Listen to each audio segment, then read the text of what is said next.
For over 1,000 years, she stood as the invincible shield of Christendom. Constantinople, the second Rome. Her walls were thought to be unbreachable, her legacy eternal.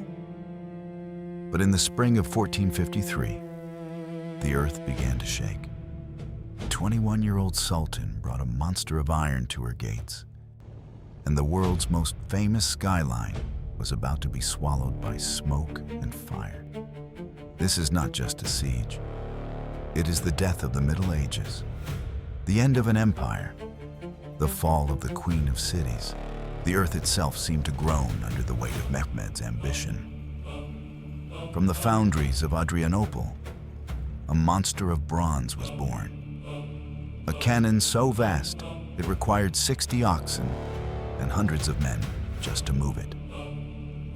While the young Sultan traced the final lines of his invasion map, the shadow of his army began to stretch toward the Golden Gate.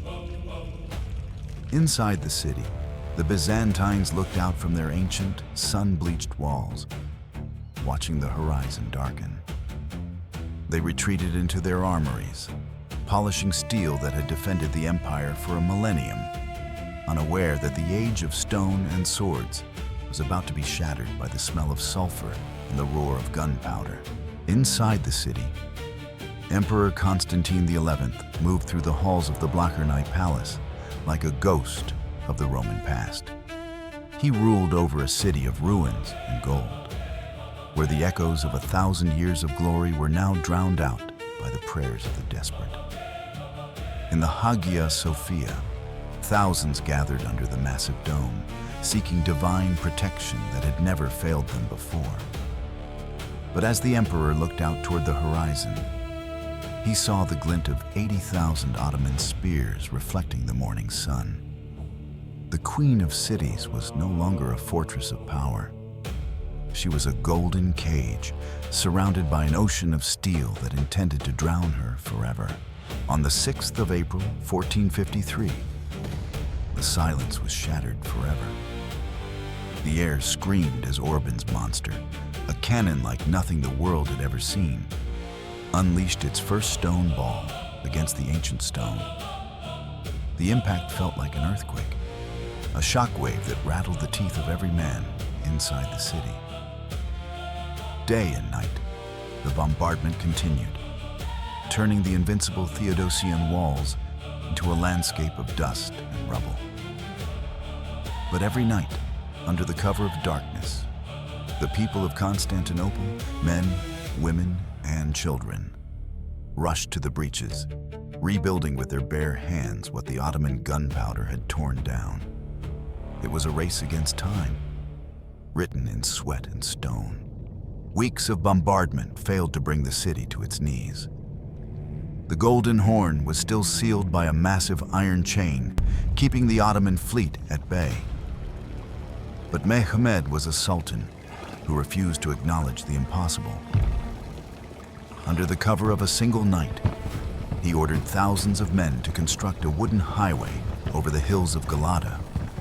Using grease, fat, and sheer human will, 70 ships were dragged over land, bypassing the chain and sliding into the water behind the city's back. When the sun rose, the defenders looked out in horror. The impossible had happened.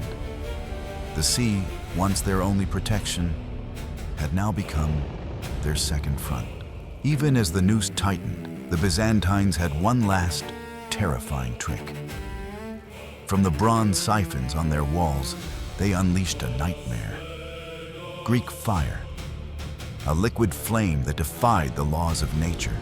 It burned on the surface of the water and turned the Ottoman siege towers into towering infernos. For a moment, the sea itself was a lake of fire, and the Janissaries found themselves facing a power they could not understand.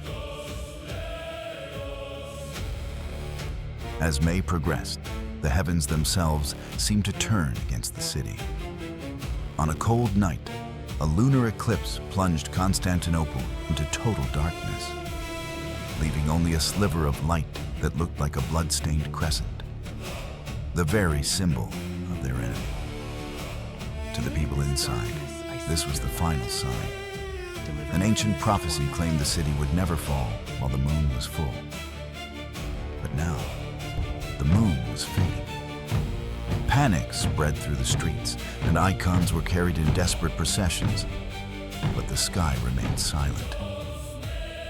The empire was waiting for a miracle, but all they heard was the relentless, rhythmic drumming of the Ottoman army, preparing for the final blow. The night of May 28th was the last time the bells of Constantinople would ring for a Christian empire. In a rare moment of unity, Greeks and Latins who had fought for centuries over theology stood together under the massive dome of the Hagia Sophia. Emperor Constantine XI, knowing he was facing his final hours, took the Holy Communion and asked his people for forgiveness. Outside, the Ottoman camp fell into a terrifying silence. Sultan Mehmed II moved among his troops, promising them the legendary wealth of the city, but demanding absolute victory. The fires were extinguished. The orders were given. At 1:30 in the morning, the world exploded. Mehmed unleashed his final wave. First came the irregulars, the Bashi Bazouks. Thousands of men sacrificed just to weary the defenders. Then, the heavy Anatolian infantry hammered at the broken sections of the wall.